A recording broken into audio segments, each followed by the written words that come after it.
नमस्कार। आज हम एक बहुत ही सीधे साधे तरीके के बारे में बात करने वाले हैं। एक ऐसा तरीका जो हमारी असली काबिलियत को बाहर ला सकता है। ये तरीका है एल एलरॉड की किताब द मिरेकल मॉर्निंग से लिया गया है। एक ऐसा फॉर्मूला जो सुबह 8 बजे से पहले ही जिंदगी को बदलने का दावा करता है। चलिए शुरुआत एक नंबर से करते हैं। और ये कोई छोटा मोटा नंबर नहीं है, ये है 95%। अब ये सिर्फ एक आंकड़ा नहीं है, बल्कि ज्यादातर लोगों की असलियत है। पर इसका असली मतलब क्या है, चलिए इसे समझते हैं। तो सवाल ये उठता है, इन 95% लोगों में आखिर ऐसा क्या है जो एक जैसा है? ऐसी कौन सी एक बात है जो इतने बड़े ग्रुप को एक साथ जोड़ती है? और इसका जवाब सच कहूं तो थोड़ा परेशान करने वाला है। ये 95% वो लोग हैं जो अपनी जिंदगी में जितना चाहते हैं ना, उससे कहीं कम में समझौता कर लेते हैं। मतलब एक औसत जिंदगी जी रहे हैं, अपनी पूरी काबिलियत तक कभी पहुंच ही नहीं पाते, और जिंदगी के आखिर में बस अफसोस के साथ पीछे देखते हैं। और ये स्लाइड साफ साफ दिखाती है कि ये 95% वाली बात असल जिंदगी में कैसी दिखती है। सोशल सिक्योरिटी एडमिनिस्ट्रेशन का डेटा बताता है कि 40 साल के करियर के बाद 100 में से सिर्फ 5 लोग ही आर्थिक रूप से ठीक ठाक होते हैं। बाकी के 95% या तो अब भी मजबूरी में काम कर रहे हैं, या कंगाल हैं, या फिर इस दुनिया में ही नहीं हैं। ये एक बहुत ही कड़वी सच्चाई है। तो फिर सवाल ये है कि इस 95% के जाल से बाहर कैसे निकला जाए। इसका जवाब एक कहानी में छिपा है। लेखक हैल एलरोड की अपनी कहानी, जो उनके जीवन के सबसे बुरे दौर से शुरू होती है। हैल एलरॉड के ये शब्द उनकी हालत की गहराई को दिखाते हैं। बस एक पल के लिए सोचिए, एक ऐसी सिचुएशन जो किसी को मौत से भी ज्यादा दर्दनाक लगे। साल 2008 में वो एक ऐसे ही इमोशनल और फाइनेंशियल संकट से गुजर रहे थे, और कहानी यहीं से शुरू होती है। उस वक्त हालात बहुत ही ज्यादा खराब थे। अमेरिकी इकोनॉमी क्रैश हुई और हेल की इनकम रातों रात जीरो हो गई। वो $4 लाख से भी ज्यादा के कर्ज में डूब गए, उनका घर चला गया और वो बुरी तरह डिप्रेशन में चले गए। मतलब वो पूरी तरह से टूट चुके थे।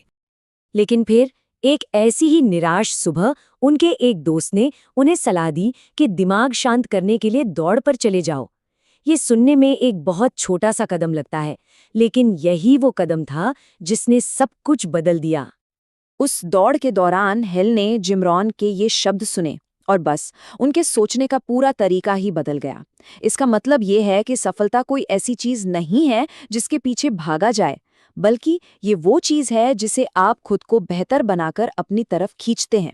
बाहरी नतीजों पर फोकस करने की बजाय उन्हें अपने अंदर के विकास पर ध्यान देना था। यही वो सबसे बड़ी सीख थी। और यहीं से उन्हें सक्सेस पैरेलल का सिद्धांत समझ में आया, बहुत आसान भाषा में। हमारी बाहरी दुनिया हमारी भीतरी दुनिया का आईना है। अगर किसी को लेवल 10 की सक्सेस चाहिए तो उसे अपने पर्सनल डेवलपमेंट को भी लेवल 10 तक लाना होगा। और यहाँ हम देखते हैं कि असल में इसका क्या मतलब है। बाईं तरफ है संघर्ष की जिंदगी, जब लेवल 2 का पर्सनल डेवलपमेंट हो और लेवल 10 की सफलता पाने की कोशिश की जाए। और दाएं तरफ है समाधान, जब आपका अंदर का विकास और आपकी चाही गई सफलता का लेवल बराबर हो, तो रास्ता अपने आप आसान हो जाता है। ठीक है, तो समाधान तो मिल गया था, हर रोज पर्सनल डेवलपमेंट पर काम करना है। लेकिन एक बहुत बड़ी मुश्किल थी, इतनी बिजी और तनाव भरी जिंदगी में इसके लिए समय कहाँ से निकाला जाए? ये एक ऐसा सवाल है जिससे हम सभी कहीं ना कहीं जूझते हैं।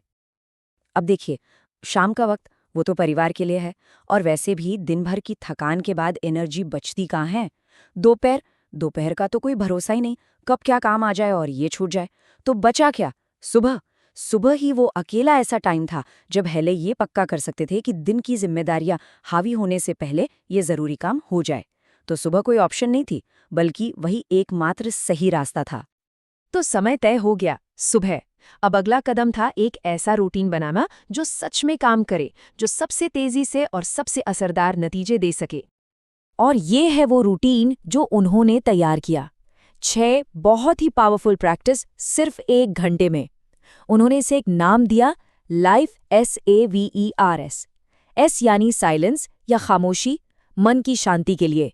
A मतलब अफर्मेशंस, अपने दिमाग को पॉजिटिव बनाने के लिए। V मतलब विजुअलाइजेशन, अपनी सफलता को आंखों के सामने देखने के लिए। E यानी एक्सरसाइज, शरीर में एनर्जी जगाने के लिए। R यानी रीडिंग, नए आइडियाज के लिए। और आखिरी S यानी स्क्राइबिंग या लिखना, अपने विचारों और एहसानमंदी को लिखने के लिए। और पता है, पहली ही सुबह के बाद जो एहसास हुआ वो कमाल का था। सालों बाद पहली बार वो इतना एनर्जेटिक, शांत, मोटिवेटेड और इंस्पायर्ड महसूस कर रहे थे। और ये सिर्फ एक एहसास नहीं था, नतीजे असल में दिख रहे थे। 2 महीने से भी कम समय में उनका स्ट्रेस लेवल एकदम नीचे आ गया, उनकी एनर्जी और फोकस जबरदस्त तरीके से बढ़ गया और उनकी आमदनी भी पहले से कहीं ज्यादा हो गई थी। ये बदलाव इतना तेज और इतना गहरा था कि हेल को लगा ये तो किसी चमत्कार जैसा है। और बस यहीं से इस रूटीन को इसका नाम मिला, द मिरेकल मॉर्निंग। तो यहाँ सबसे जरूरी बात ये निकल कर आती है, कोई अपनी सुबह कैसे शुरू करता है वही उसके पूरे दिन की और आखिरकार उसकी पूरी जिंदगी की दिशा तय करता है। अगर जिंदगी बदलनी है तो शुरुआत सुबह से ही करनी होगी। और ये हमें एक आखिरी सवाल पर लाकर छोड़ता है, अगर हर दिन एक जहाज है तो उस जहाज को चलाने वाला पतवार क्या है? क्या सुबह की आदतें उसे कामयाबी की तरफ ले जा रही हैं या बस उसे मीडियोक्रिटी के पानी में बहने दे रही हैं? ये एक सोचने वाली बात है।